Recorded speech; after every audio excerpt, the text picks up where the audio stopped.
두려워하지 말라. 나는 내 방패여 너의 지극히 큰 상급이라. 여호와의 말씀이 그에게 임하여 이르시되 그 사람이 내 상속자가 아니라 내 몸에서 날짜가 내 상속자가 되리라 하시고 아브라함이 여호와를 믿으니 여호와께서 이를 그의 의로 여기시고. 아멘. 우리 앉으셔서 씨에 대한 믿음이라는 제목으로 함께 말씀 나눕니다. 네, 우리 몇 주 믿음에 대한 이야기를 나누었는데요. 믿음과 관련해서 잠깐 교회에 대한 이야기를 함께 하고서 본문으로 돌아가려고 합니다. 우리 교회에는 두 가지가 있었어요. 우리가 역사적으로 보면 예전엔 국가와 그것이 도시국가든 아니면 전체 제국이든 국가와 교회가 결탁됐던 데가 있습니다. 자, 이런 때는 쉽게 말하면 모든 국민이, 시민이 다 교인이에요. 그러면 이 사람이 어떻게 되냐면 유아 세례를 처음에 태어나자마자 유아 세례를 받습니다. 그러면 이 사람은 처음부터 죽을 때까지 이 사람은 교인이에요.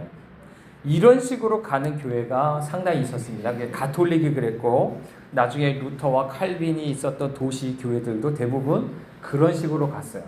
근데 나중에 뭐가 나오냐면 제세례파와 그것에 영향을 받은 이제 침례교가 나왔는데 이때부터 이제 강조가 된 게 뭐냐면 그렇게 무조건 모든 국민이 모든 시민이 다 유아 세례 받고 다 교인 되는 게 아니라 진짜 믿은 사람만 교회가 돼야 된다라는 것이 나왔습니다. 이해됐어요? 그러니까 이 사람 애들이 유아 세례 받을 때는 이 아이가 믿어서 받은 건가요? 안 믿었어요. 안 믿었죠. 그래서 다만 유아 세례 줄 때는 이 아이가 정말 유대인들이 하는 것처럼 이 아이를 계속적으로 정말 이 아이가 믿을 때까지 정말 이 아이를 그렇게 철저하게 말씀과 기도 안에서 양육하겠다. 그렇게 어떤 후견인이나 그 부모들이 그만큼 헌신하면서 어떤 그런 마음들을 드리는 부분에 있어서 상당히 긍정적인데 믿음이라는 것 자체는 그런 어떤 교육이나 인간적인 교육이나 그런 노력으로 다 되는 부분이 아니지 않습니까? 자, 그런데 그러다 보니까 믿지 않는 사람들이 결국엔 이 교회에 상당히 많습니다.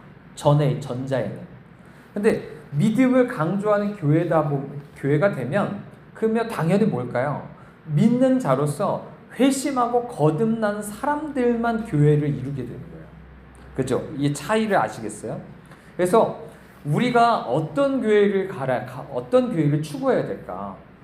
지금은요, 많은 경우에 우리가 앞에 교회와 같은 교회는 없습니다. 그러니까 우리나라는 지금 세속국가잖아요. 종교의 자유가 있고 그렇기 때문에 우리나라에서 뭐 태어나기만 하면 다 기독교가 되는 거나 이런 건 아닙니다. 근데 우리나라도 약간 비슷하게 어떤 게 있냐면 이런 거죠. 어려서부터 모태신앙인 사람들은 어려서부터 유아 세례 받고 자랐어요.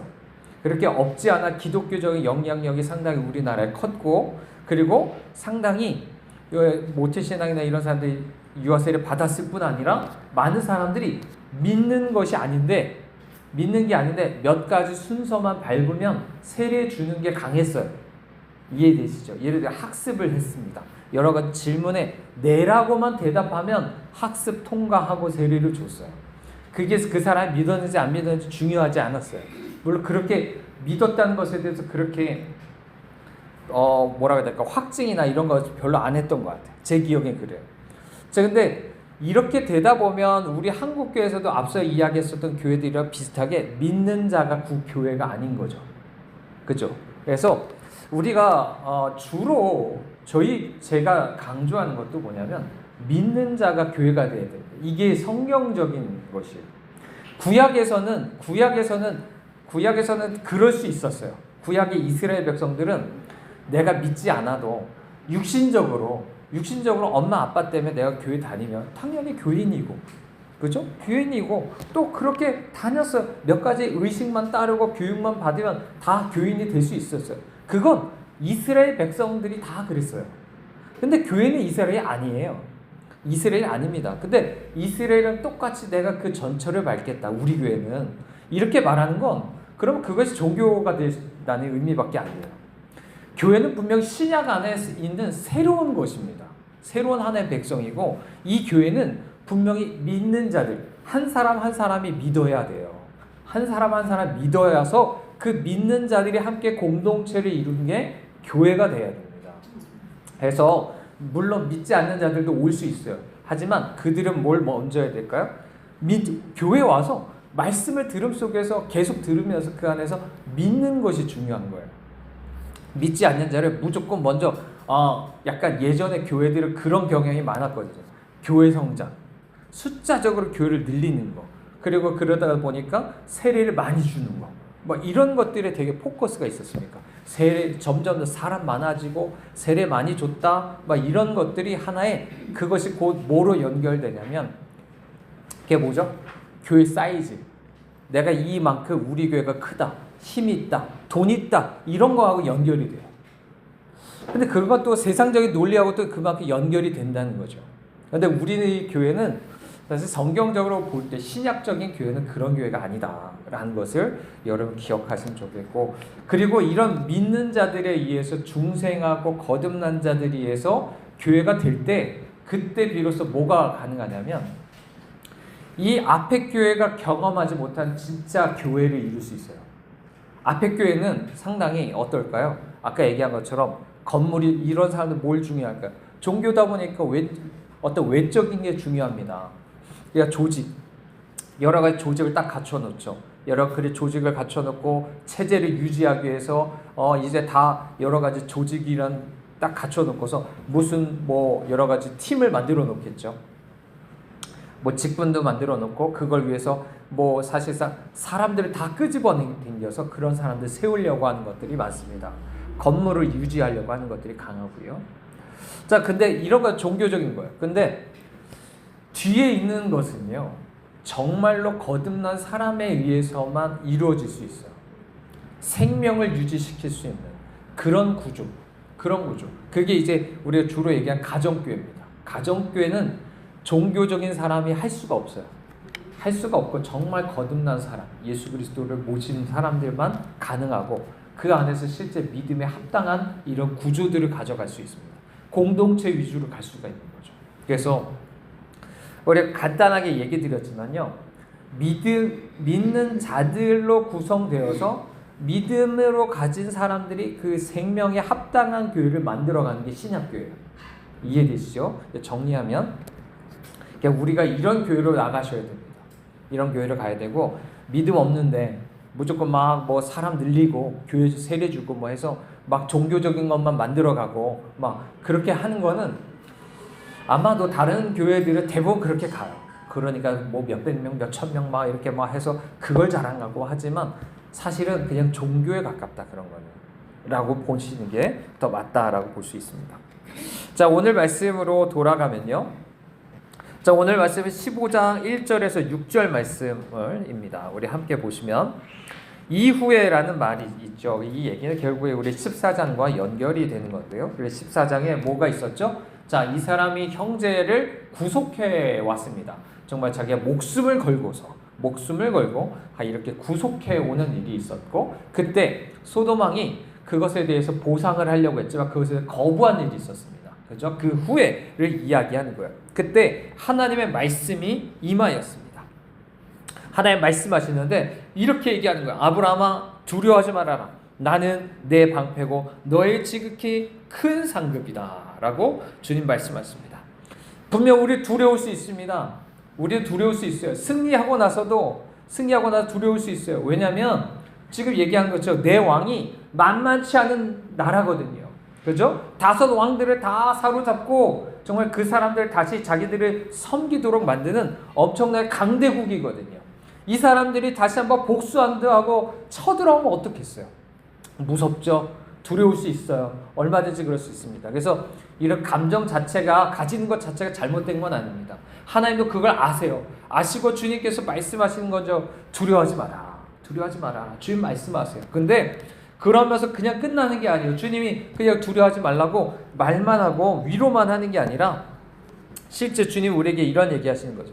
내가, 다름이 아니라 누가?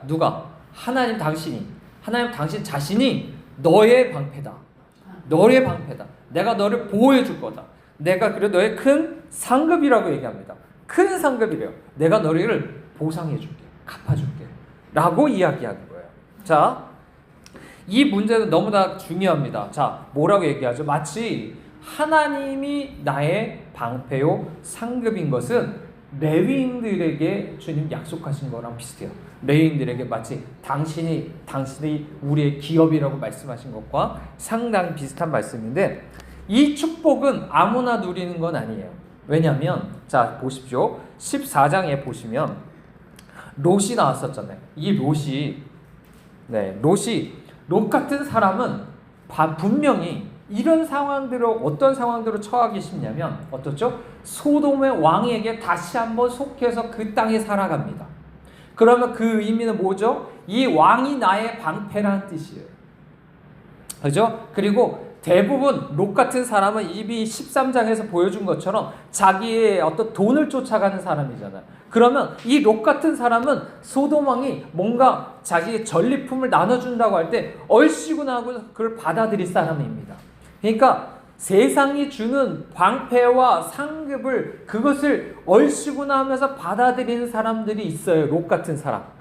그런 사람도 비록 신자라고 했죠. 예수님 믿고 교회는 다녀요. 근데 그런 사람은 결코 알 수 없는 게 뭐예요? 하나님이 내 방패요 상급 대신 그 하나님을 몰라요. 왜요? 이걸 선택했으니까. 세상이 나의 방패요, 세상이 나의 상급이라고 그것을 선택한 사람은 결코 알 수 없는 것, 하나님만이 나의 방패고 하나님만이 나의 상급이다 라는 것에 대해서 알 수가 없는 거예요.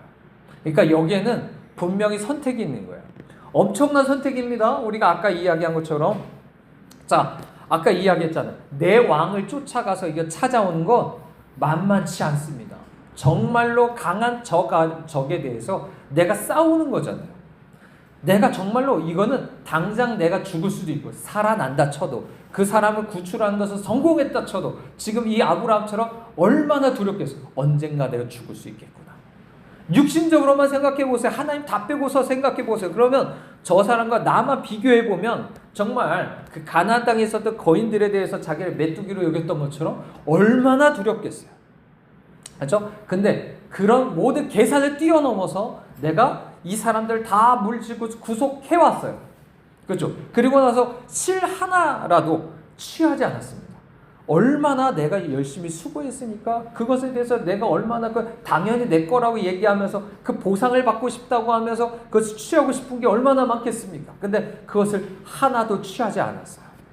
그럴 때 하나님이 얘기해 주시는 거야. 걱정하지 마라. 너가 그렇게 사랑의 수고를 했니? 정말 목숨을 다해서 그 형제를 구속하기 위해서 그렇게 사랑했니? 내가 너를 지켜줄게. 내가 너를 지켜줄게. 그러고서 너가 그것 때문에 다른 사람들한테 내가 수고했으니까 이것 좀 달라고, 당연히 내 거라고 하면서 그것을 요구하시거나 그걸 다 받지도 않았어요. 그것에 대해 내가 갚아줄게. 내가 갚아줄게 라고 주님이 말씀하여 주시는 것입니다. 자, 우리가 이런 축복을 얻으실 수 있길 바랍니다. 물론 방금 얘기한 것처럼 이거는 조금 이제 믿음의 성숙이 있어야 되는 거예요. 그렇죠? 롯 같은 믿음으로는 이것을 경험할 수 없지만 이미 우리 12장에서부터 시작해서 믿음의 시험을 통과하고, 그죠? 믿음의 시험을 통과하고, 순종의 시험을 통과하고, 사랑의 시험, 영광의 시험, 이런 거 하나하나 걸쳐 나갔을 때 그런 것들의 끝에 하나님께서 이것을 주님 말씀하시는 거죠. 얼마나 감사합니까? 주님께서 신이 이렇게 우리의 방패와 상급이 되어 주신다면 정말 우리는 어떤 것도 두려워할 것도 없고 어떤 것도 그것에 대해서 내가 요구할 것이 없는 그런 상황이다라는 것을 우리에게 주님 말씀하여 주십니다. 그러면 이 사람도 사실은 이미 그런 믿음이 있을 거예요. 그죠? 이런 믿음이 있기 때문에 사실 그렇기 때문에 전쟁도 나갔었고 그렇기 때문에 전리품도 취하지 않았던 거예요. 그러니까 이 사람은 이미 이전에나 이것을 이후에 주님이 이렇게 말씀하실 때나 여전히 주님에 대해서 만족하는 그런 마음. 그죠?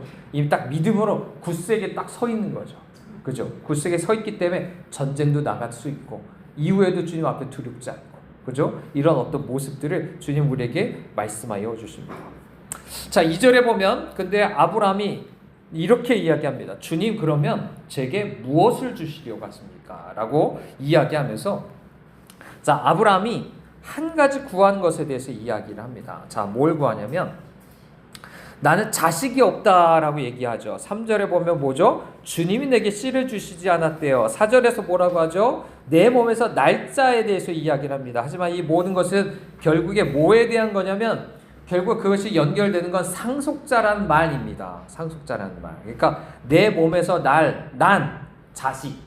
그죠? 그것을 씨라고 부르는데 이것은 이미 12장 처음에 하나님 불러주셨을 때 약속하셨다는 거예요. 근데 이 씨에 대한 약속이 너무나 이 사람한테 간절한 거예요. 그래서 이 사람이 이렇게 표현하죠. 내게 자식이 없다. 이 표현은 이렇게도 표현을 할 수 있습니다. 벌거벗었다.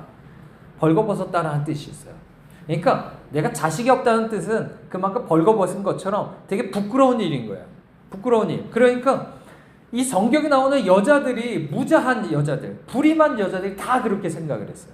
그렇죠? 여러분 잘 아는 모든 여자들, 뭐 사라라든지 또 누가 있죠? 리브가도 마찬가지였고 대부분의 사람들이 그렇기 때문에 부끄러워서 하나님 앞에 늘 부르짖는 게 뭐예요? 하나님 제게 자식 하나 주십시오 라고 하는 간절한 기도가 있었던 거예요. 그래서 여기서 일단은 이 아브라함에게서도 이것이 너무나 중요했습니다. 왜냐하면 단순히 부끄러움이 아닙니다. 왜요? 이 자녀는 곧 상속자입니다. 상속자는 뭘 의미해요? 지금 말 그대로 지금 하나님께서 내게 주신 여러 가지 약속이 있습니다. 언약이 있어요. 아무것도 지금 이루어지진 않았지만 믿음으로 바라보기만 하고 있지만 이 모든 것을 이어받아서 정말 성취받을 그 사람이 필요할 거 아니에요. 내가 영원히 살 것도 아니면 정말 그런 사람이 필요하지 않겠습니까? 그래서 상속자가 너무나 중요해요. 자, 그렇기 때문에 이 사람에게 있어서 딱 한 가지를 요구한다면 내게 있어서 자녀요 상속자 된 사람이 필요하다고 구하는 거예요. 자, 이 아브라함에게 있어서 어떻게 보면 솔로몬이 1,000번대를 드리고 나서 하나님 앞에 구한 거랑 되게 비슷할 수도 있어요. 자, 아브라함이 뭘 구했을까요? 아브라함이 이 사람은 이미 아까 얘기한 것처럼 그런 믿음이 있기 때문에 하나님 뭐 이미 12장에서 얘기한 것처럼 하나님 내게 이제 기근이 닥치지 않게 해주시고 그럴 때마다 내가 그럴 때 정말 아무 걱정 없이 내가 먹을 수 있는 수없이 많은 돈 좀 많이 주세요 막 이랬을까요? 그런 거 아니었습니다. 그죠? 아니면 정말 하나님 내가 어떤 전쟁에서 누군가 쳐들어와도 내가 그것들 다 물리칠 수 있는 만한 그런 군사를 주십시오. 그럼 내가 걱정 없이 내가 살 것 같습니다. 뭐 이랬을까요? 그런 것도 아니었어요. 그런 건 아무 문제가 아니에요. 지금 뭐죠? 그런 거 내가 기근에 닥쳐도 전쟁이 일어나도 상관없어. 주님이 다 그걸 주실 거예요. 먹을 것도 주실 거고 주님 나와 함께 하시는 전쟁도 아무 소용없고 무조건 나는 그 앞에서 평안하게 주님에 대한 믿음 안에 딱 서 있어요. 그렇기 때문에 그 앞에서 그걸 내가 스스로 해결하게 돈도 막 이만큼 많고 군사도 많고 사실 그것을 하나님이 성경에서 다 금지했습니다. 왕들한테 그거 가지지 말라고 했어요. 자, 근데 그래서 그런 것에 대해서 구하지 않았어요. 그럼 뭐죠? 뭘 구해요? 가장 중요한 거. 내게서 가장 중요한 거. 그것은 바로 자녀요 상속자였다.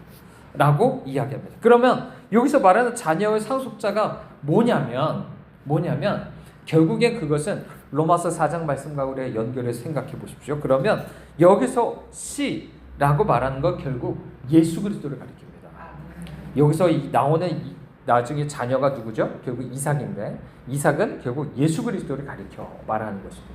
근데 그 예수 그리스도가 그냥 예수 그리스도가 아니라 자, 이 예수 그리스도가 뭐라고 표현을 하죠? 자, 이 예수 그리스도가 내 몸에서 날짜라고 이야기합니다. 그러니까 내 몸에서 나오는 예수 그리스도예요.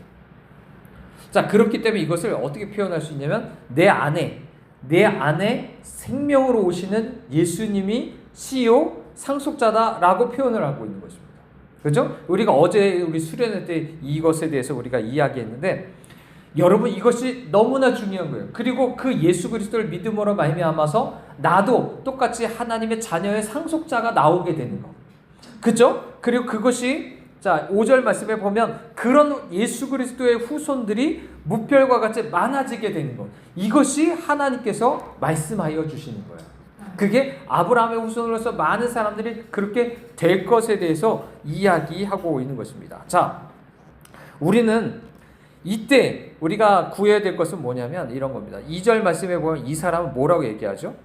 나의 상속자는 이 다메섹 사람 엘리에셀이라고 얘기합니다. 다메섹 엘리에셀이라는 사람 말 그대로 자 저기 하란에서부터 올 때 다메섹을 거쳐와요. 다메섹에서 산 어떻게 보면 종입니다. 종. 그렇죠? 사서 기른 그런 종이에요. 이 사람이 상당히 그래도 상속할 만큼 뭔가 이렇게 충성된 모습이 있었을 거로 보여요. 그러니까 나중에 24장에 이삭의 신부를 구해올 때도 이 사람한테 시키죠. 그죠? 근데 어찌됐든 이 사람은 내 몸에서 나왔습니까? 안 나왔습니까? 내 자식입니까? 아닙니까? 어렵습니까? 자, 자식이 아니죠. 내 몸에서 안 나왔어요. 그냥 내 돈 주고 산 거예요. 돈 주고 사왔고 내 몸 바깥에 있는 존재입니다. 그런 존재로서는 씨와 상속자가 될 수 없다라고 얘기하는 거예요. 그러면 자 분명하게 다시 한번 얘기해 줍니다. 내가 하나님의 자녀요. 하나님의 자녀의 상속자가 되는 문제는 내 바깥에서 되는 거, 바깥에 있는 것으로는 아무것도 불가능하다는 거예요.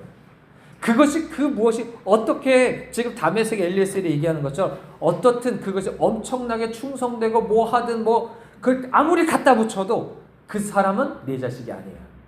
내 자식이 아니에요. 내 몸 밖에 있어요. 그 사람은 결코 내 자식이 될 수 없고 상속자가 될 수 없어요. 자녀여 상속자가 된다는 것은 오직 내 몸에서 내 몸 안에 생명이 있어야 되고 그 몸 안에서 생명이 나와야 되는 문제예요. 이해되세요? 그러면 이 문제는 우리가 이렇게 생각해 보셔야 됩니다. 오직 그러면 내적으로 그것이 있어야 되는 거예요. 내적으로 그것이 있어야 돼요. 예수 그리스도께서 여러분 안에 계시는 것. 생명 되신 예수님이 여러분 안에 내 안에 그분을 가지는 것. 이게 진짜 내가 예수 그리스도 안에서 자녀요 상속자가 되는 길이에요. 그죠? 그게 그것에 대해서 이야기를 하고 있는 것입니다. 그러므로 우리는 한 가지를 우리 생각해야 됩니다. 이때 중요한 건 뭐냐면 자 로마서 4장에 보면 이렇게 이야기하죠. 아브라함은 죽은 몸 같은 자신의 몸 또 사라도 죽은 것 같은 태에 대해서 이야기를 합니다. 자 내 몸과 저 사라의 태를 보기만 하면 어때요? 이 가운데서 뭔가 생명이 있을 것이라고 생각될 수 있을까요? 생각될 수 있는 것이 아무것도 없습니다. 난 이미 죽었어요. 이 죽었는데 이 죽은 것 가운데서 어떻게 생명이 일어날 수 있겠어? 라고 생각이 들어요. 마찬가지입니다. 나 자신을 바라보면서 날 잘 보면 죽은 것 같아요. 이미 사실 죽어야 되고요. 또 그죠? 그런 나 자신을 바라볼 때마다 나는 결코 예수 그리스도의 어떤 그런 생명 같은 것이 나올 수 있는 사람이 아니에요. 그런데 그런 나를 바라보면서 낙심할 필요가 없어요. 그런 자신을 바라보면서 낙심하는 것 자체가 이미 믿음이 없는 거예요. 믿음은 나 자신 바라보면서 역시 난 안 돼. 난 죽어서 애를 낳을 수 없어. 라고 하는 것은 이미 믿음이 아니에요. 그건 이미 계속 나 자신을 쳐다보고 있는 거예요. 믿음은 뭐죠? 하나님 말씀을 근거로 해서 내가 어떻든지 간에. 그죠? 내가 죽은 것 같아도 그렇게 내가 판단이 돼도 내가 그렇게 느껴져도 그럼에도 불구하고 주님 말씀하셨다면 그것에 대해서 굳건히 믿는 게 믿음인 거예요. 그래서 그 다음에 우리가 보면 로마서 4장에 보면 그래서 이런 얘기를 하는 것이죠.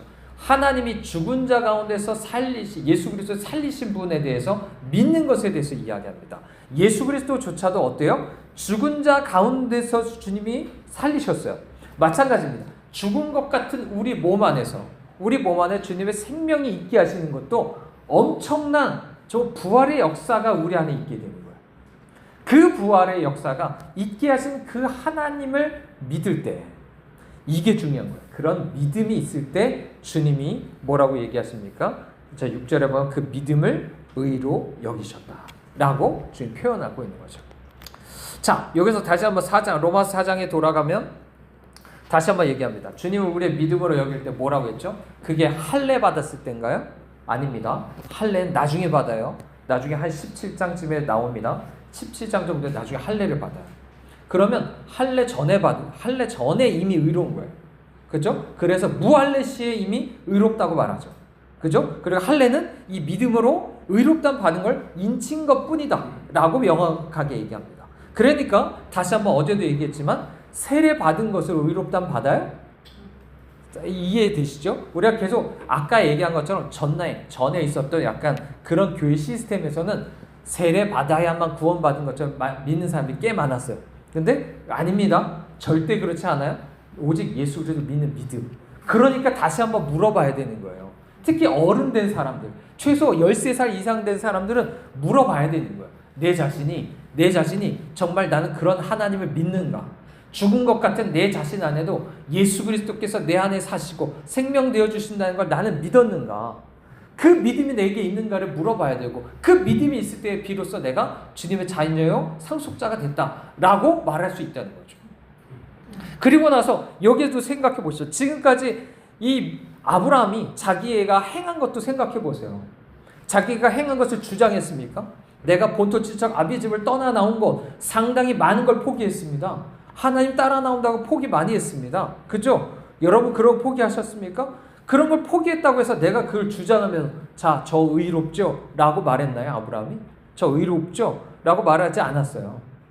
그리고 내가 그동안 시험을 통과하면서 여러 가지 제가 믿음도 있고요. 정말 그것이 믿음도 있었고 사랑도 있었고 그걸로 수없이 많은 걸 행했습니다. 특히나 지난번에 14장에 보십시오. 하나님, 제가 롯을 위해서 이렇게 수고한 것 보십시오. 죽을 각오하고 내가 사람을 살려오지 않았습니까? 그러니까 나 의롭죠? 라고 말하는 게 아무것도 없어요. 그죠? 오직 뭐라고요? 오직 믿음.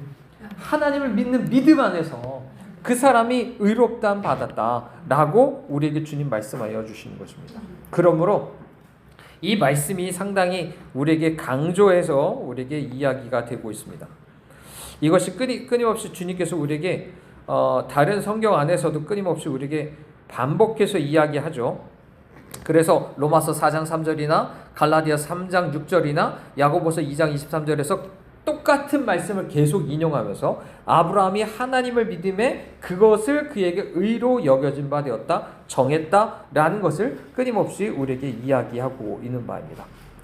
자, 그렇기 때문에 주님, 여러분이 이 두 가지를 또 연결을 하셔야 됩니다. 예수 그리스도를 믿는다는 것은 내가 의롭다함 받을 뿐 아니라 또한 동시에 그것이 어떤 거예요? 내 안에 하나님의 자녀가 되고, 자녀가 된다는 건 그냥 이름만, 관계만 양자로 삼아가지고 관계로 바뀌는 것만이 아니라 실제 내 안에 주님이 내 안에 생명 되어 주셔서, 그죠? 거듭나는 것, 이 세 가지가 함께 엮여서 구원받았다라고 얘기하는 거예요.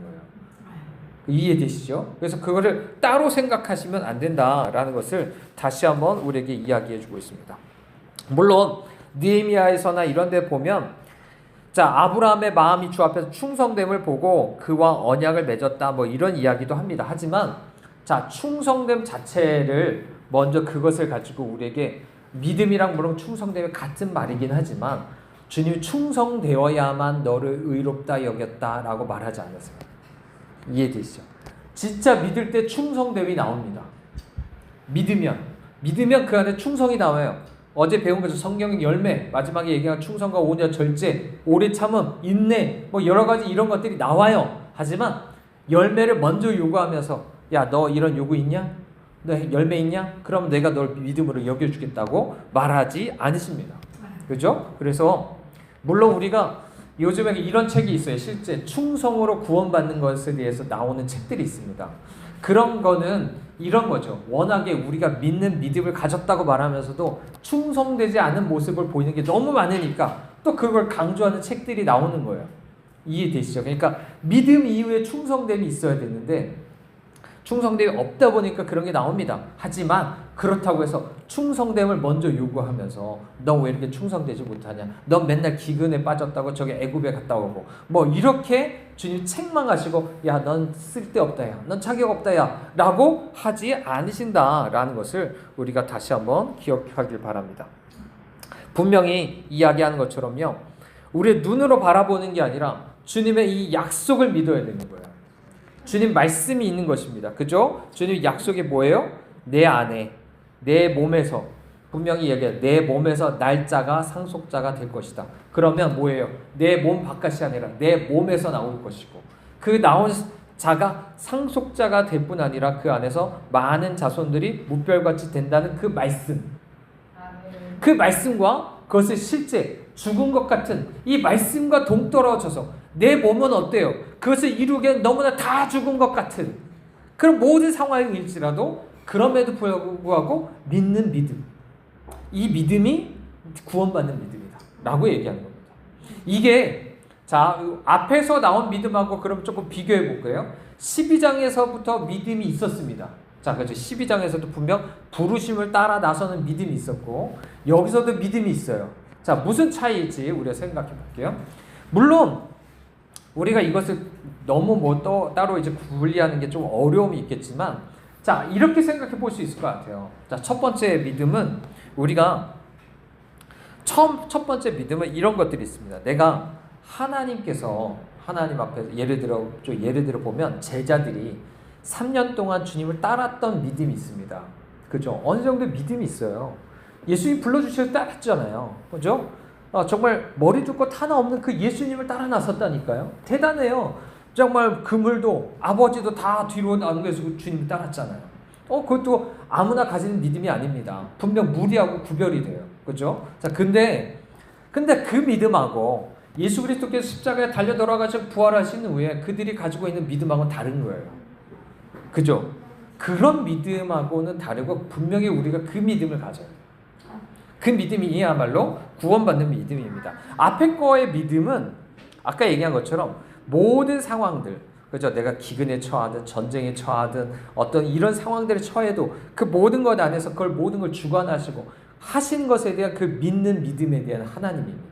부르심 앞에서 내가 대가를 지불하고 따라 나서는 하나님이고 일뿐 아니라 그래서 주관하시는 거죠. 근데 지금은 어떻죠? 이런 모든 환경을 주관하실 뿐 아니라 어때요? 실제 내 몸 안에 생명되어 주시는 그 하나님, 나를 살리실 수 있는 그 하나님, 그 하나님에 대해서 믿는 것이고 특별히 그것은 첫 번째 날 불러주셨을 때 그 약속과 아주 밀접한 겁니다. 대부분 많은 사람들이 신앙에서 무너지는 게 어디죠? 넘어지는 게 첫 번째 그런 시험에서 넘어져요.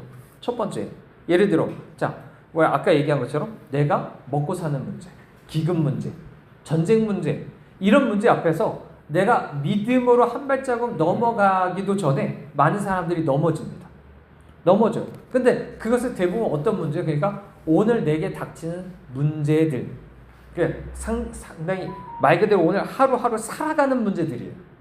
그죠? 근데 그것에 대한 문제 물론 중요하지만 그 이상으로 주님이 내게 단순히 하루하루 내가 이 세상에서 그냥 그럭저럭 살아가는 걸 주님 원하시는 건가요? 네? 그게 아니라 주님이 이미 나를 불러주셨을 때 주셨던 약속이 있어요. 그 약속을 주님 이뤄주시기 원하시는 거예요. 그죠? 그럼 그걸 위해서 내게 가장 중요한 게 뭐예요? 이 씨예요, 씨. 그래서 여러분 보시겠지만 아브라함의 인생에서 가장 계속 나오는 문제가 씨에 대한 문제예요. 씨에 대한 문제. 이것이 나중에 이삭이 태어나는 것으로 거의 이제 마무리가 되지만 우리 안에 그렇기 때문에 중요한 건 우리의 생각들이 가치가 바뀌어야 됩니다. 여러분 무엇을 구하시겠어요? 아브라함처럼 하나님께서 여러분에게 말씀하실 때 무엇을 구하시겠습니까? 그리고 여러분의 믿음은 어디에 있어요? 그냥 오늘 살아가는 문제에 대해서 여러 가지 하나님의 주관하심에 대해서 여전히 믿지 못하고 혹시 그것에 대해서 계속 쓰러지고 있지는 않습니까? 하나님은 내가 살아가는 것 이상으로 오늘 주님 내게 이루기 원하신 주님의 계획이 이루어지길 원하는 거예요. 목적이 이루어지길 원하는 거예요. 그리고 거기 앞에 내가 가치를 두기 원하는 겁니다. 하나님 다른 건 상관없습니다. 하나님이 내 아버지 되어주셔서 그 모든 건 다 하나님이 다 알아서 하실 거 믿습니다. 다 믿습니다. 지금 공급해 주실 거고 지켜주실 거 다 믿어요. 그거 가지고 내가 그것 때문에 내가 왔다 갔다 하지 않습니다. 이제 주님의 약속을 내게 이루어지기를 원하는 그런 믿음. 이런 믿음들이 우리 안에 있을 수 있으시길 원합니다. 자, 이런 믿음이 있을 때 정말 하나님께서 우리에게 더 놀라운 축복들을 우리에게 주실 줄 믿습니다. 자, 우리가 함께 정리하겠습니다. 우리가 다른 말씀보다도 이것이 정말 우리에게 있어서 우리 자신이 예수 그리스도 안에서 주님 우리를 자녀여 상속자가 되기 원합니다. 주님께서 분명히 우리를 그렇게 삼아 주셨어요. 놀라운 것은 자 로마서 4장 16절에 보면 상속자가 되는 이것이 은혜에 속하기 위하여 믿음으로 된다고 얘기합니다. 그죠? 그러니까 의로움 따 받는 것도 뭐로 되는 거예요? 내가 자녀의 상속자가 되는 것도 그렇고 그게 행위로 되는 게 아니라는 거예요. 은혜에 속해 있다는 거죠. 그러면 어떤 사람도 그것을 받을 수 있는 것이 아닐 것이다 라고 이야기합니다. 그러므로 여러분 지금 이야기하는 건 뭐죠?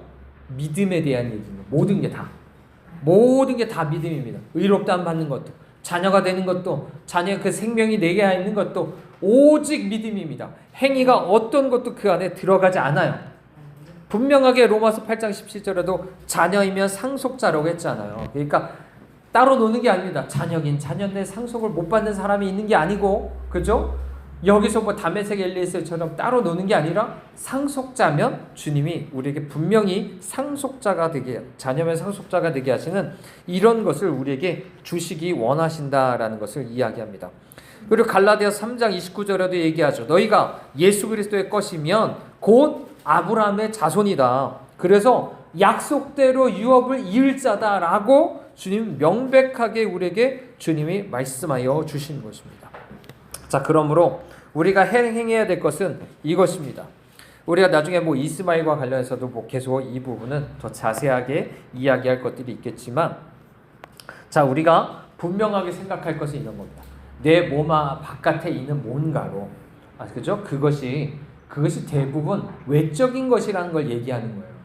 행위, 어떤 예식, 내 몸 바깥에 있는 뭔가로, 그거로 내가 구원받으려고 하는 그 무엇이 다 다메섹 엘리에셀이고, 그걸로 나는 어떤 것도 구원받을 수 없다. 그럼 첫 번째로 내가 해야 될 일은 뭐죠? 그 다메섹 엘리에셀을 먼저 나는 버려야 돼. 뭐 실제 여기서 뭐 버리라는 게 아닙니다. 성경에서 실제 버린 건 아니에요. 근데 내가 그것을 포기해야 돼요. 내가 그걸 계속 붙잡고 싫어요. 나는 주님 못 믿겠습니다. 이 죽을 몸에서 그게 어떻게 태어나겠습니까? 다메섹 엘리에셀밖에 나한테 답이 없어요. 내가 딱 정해놓고서 이 사람을 통해서 난 상속하겠습니다 라고 내가 하는 것이 불신이에요. 그렇죠? 그래서 철저히 하나님의 말씀을 믿는 믿음 안에서만 우리가 구원을 받을 수 있다라는 것을 다시 한번 우리가 기억하시기를 바랍니다. 그래서 우리가 하나님을 믿는 믿음은 다시 한번 우리가 물어봐야 돼요. 정말 내 안에 주님을 믿는 믿음이 있는가? 기근이 있어도, 전쟁이 있어도 그 모든 걸 주관하시고 그것이 있을지라도 날 건져주실 수 있는 하나님일 뿐 아니라 내 몸이 죽었을지라도 주님의 약속이 여전히 이루어질 수 있다는 것을 믿는가? 그러니까 우리의 가장 큰 문제는 계속 나 자신을 보는 거예요. 그렇죠? 아까도 얘기했죠. 환경, 기근이 닥친 환경을 보고 전쟁이 찾아왔던 그 어떤 강한 왕들을 쳐다보고 지금은 어때요? 죽은 것 같은 내 몸을 바라보면서 그게 불신이에요. 진짜 믿음은 그걸 바라보는 게 아니에요. 환경도 아니고 내 자신을 바라보는 것도 아니고 하나님을 바라보는 거예요. 모든 걸 주관하시고 모든 걸 가능케 하시는 그 하나님. 그게 바로 십자가 부활 안에서 놀랍게 우리에게 나타나셨습니다. 그 하나님을 믿는 믿음. 그 믿음 안에서 정말 우리가 다시 한번 이렇게 의롭다함 받고 상속자가 되어서 이런 어떤 주님 앞에 나올 수 있는 우리 모두가 되시길 바랍니다. 우리 함께 기도하시겠습니다.